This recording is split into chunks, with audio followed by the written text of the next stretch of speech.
అట్లనే ఉంచకూడదు. ఎప్పుడు మీరు వేరే దాంట్లోకి ఏ దాంట్లో అనుకున్నా అది చేంజ్ చేసుకోవాలి. ఇన్ఫర్మేషన్ అట్లా ఉంటే డాటా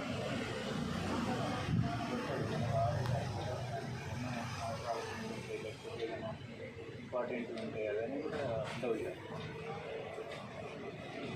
ఏదైనా డాక్యుమెంట్స్ కానీ, ఫైల్స్ కానీ, ఫొటోస్ కానీ, ఇంకా ఎనీథింగ్ ఏదైనా కూడా మనకి ఏంటంటే బేసిక్ చాలా ఎంత ఇంపార్టెంట్ అయిపోయిందంటే ఈరోజు మనకి చాలా ఇంపార్టెంట్ అయిపోయింది.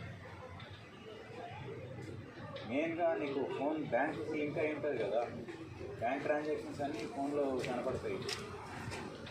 ఈ ఫోన్ పోవడం వల్ల ఏమంటుంది, ఆడు ఇంకొకటి క్రియేట్ చేసుకుంటాడు, ఇంకా వేరే వేరే అకౌంట్స్ క్రియేట్ చేసి మనల్ని బ్లాక్మెయిల్ చేస్తాను అనుకొస్తుంది. లేదంటే మనమే చేసినట్టు ఇంకొకరిని బెదిరిస్తుంది.